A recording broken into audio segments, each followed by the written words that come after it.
ခုလိုမြန်မာဥကားကြတော့ကျွန်တော်တို့ဒီက Hijet 2015 AC Power Auto ဒီကောင်းမှကြတော့ဘယ်လိုဖြစ်လဲဆိုတော့ဒီရှေ့ကဗမာလေးကနည်းနည်းတော့ကျွန်တော်အနောက်ကိုနည်းနည်းစုပ်နေတော့တကားဖွင့်ကြတော့ဒီကောင်နည်းနည်းလေး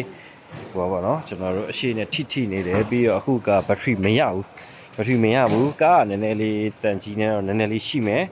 တန်ကြီးတော့ပါမယ်အချက်လေးနည်းလေးပြပြတော့နော်တန်ကားတော့အခုလည်းဆက်နှိုးလို့တော့မရဘူးကျွန်တော်ကားတွေပဲဆစ်လို့မရဘူးဒါလည်းကြိုပြီးပြပေးတော့ခင်ဗျာနော်ဒီဟာလေးက Dual Lock လေးပါခင်ဗျာနော်ဘာမှကြည့်လို့မရဘူးဒီမှာကျွန်တော် AC ကျွန်တော်တို့မှာ AC 4V auto ဖြစ်မယ် Okay ကျွန်တော်အဲ့ဆိုရင်ခြေနင်းလေးပြိုင်ပါဗျ Okay ခြေနင်းလေးတွေကလည်းအရင်ဖြိုးလို့မရဘူး Okay အဲ့ဆိုရင်ကျွန်တော်ဟို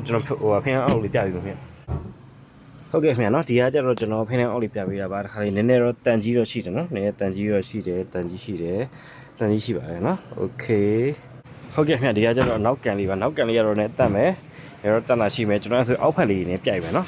ဒီညီကိုတော့အောက်ဖက်လေးပြိုင်မယ်